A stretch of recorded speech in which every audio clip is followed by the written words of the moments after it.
Hello students, how are you all? I'm sure you all are doing really good. So children, in GK, our today's chapter is Artificial Satellites. So let's start the chapter. Artificial satellites are man-made objects that revolve around the earth or other bodies. There are different applications for which they may be used. There are 6 broad categories of artificial satellites. बच्चों artificial satellite जो होती है वो man made object है जो कि कहाँ भेजा जाता है, स्पेस पे भेजा जाता है अर्थ के और जो दूसरी बॉडीज़ होती है उनके आसपास रिवॉल्व करने के लिए।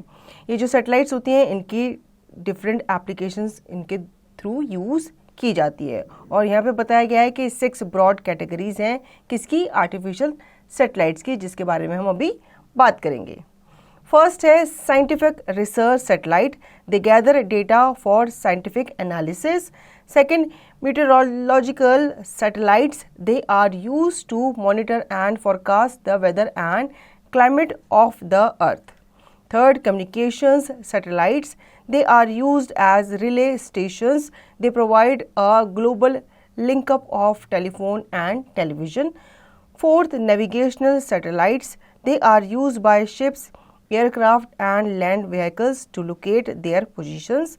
A system of 32 linked satellites called Global Positioning System (GPS) is the only fully functional navigational satellite system right now. Fifth, Earth observation satellites, they are also called resource mapping satellites.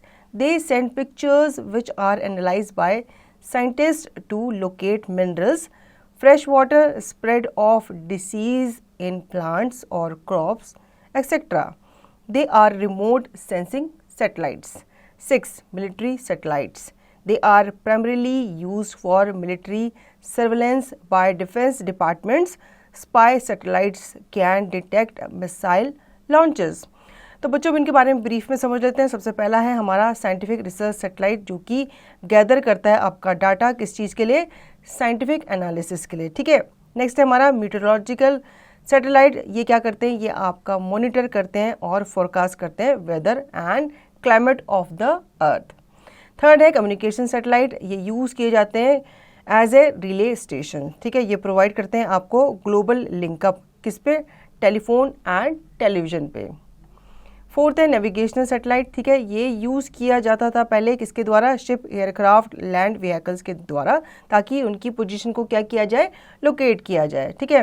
अब यहाँ पे system है 32 linked satellite का, जिसे हम क्या कहते हैं, ग्लोबल पोजिशनिंग सिस्टम कहते हैं। ये एक लौता fully functional navigational system satellite है जो कि अभी काम कर रहा है। फिफ्थ है हमारा अर्थ ऑब्जर्वेशन सैटेलाइट, ठीक है। इनको हम रिसोर्स मैपिंग सैटेलाइट भी कहते हैं। ये क्या करते हैं, हमें पिक्चर्स सेंड करते हैं, ठीक है, और फिर उन्हें क्या किया जाता है, एनालाइज किया जाता है साइंटिस्ट के द्वारा, ताकि वो लोकेट कर सके कि मिनरल कहाँ पे है, फ्रेश वाटर कहाँ पे है, और किसी प्लांट या फिर किसी क्रॉप में कोई जो डिसीज़ है वो स्प्रेड हो रही है तो वो क्यों हो रही है, उसका रीज़न जानने के लिए भी इन्हें यूज़ किया जाता है, ठीक है। 6 है मिलिट्री सैटेलाइट, ठीक है। अब इनको प्राइमरीली यूज़ किया जाता है किसके द्वारा, मिलिट्री सर्वेलेंस के द्वारा, जो कि डिफेंस डिपार्टमेंट वाले यूज़ करते हैं। इसमें आपकी स्पाई सैटेलाइट आ जाती है जो कि डिटेक्ट करती है इस मिसाइल लॉन्चेस को।